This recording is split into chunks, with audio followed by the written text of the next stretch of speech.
Our topic for today is found in 3 John chapter 1, verses 3 to 8.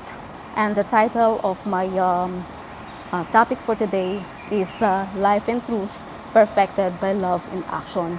So the author of this book, 3 John, is believed to be John, the son of Zebedee and Salome, who described himself as the elder, for he was in his late age and the remaining apostle who has had a personal contact with Christ. And John was passionately devoted to the proclamation of truth, and of course he strongly condemned also those who perverted the truth.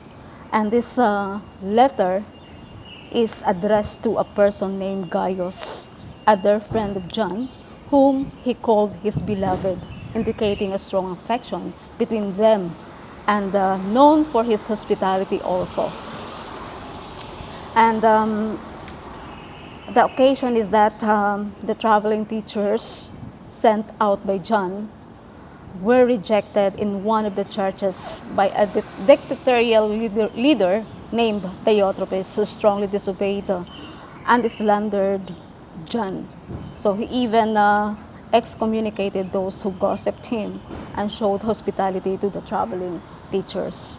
And the purpose of this letter is to affirm John for supporting the traveling teachers and encourage him to continue his good work because it is the right thing to do.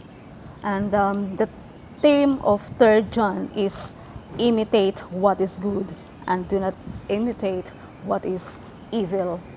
So the authenticity and truthfulness of a servant of God is determined when he is in a crucible or when he is in the midst of a challenge. The degree of Christ's love in his heart is manifested when presented a difficult situation or when he decides to follow or obey what is commanded to him.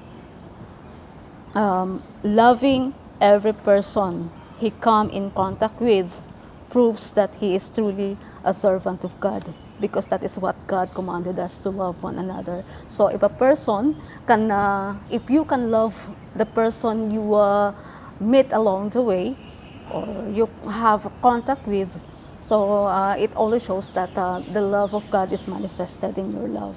So God's love abides in that particular person. So the magnitude of his love for others epitomizes the magnitude of his love for Christ. So let us take a look at the meaning of servant of God. So when we say servant of God, it is a person who possesses a sincere intention to glorify God. So his only purpose is to glorify God. No matter what, whatever things he is doing, his aim or his purpose is just to glorify God, not to glorify himself, but to glorify God alone. He is aware that he was chosen for a higher calling on a purpose that his own life or purpose than his own life.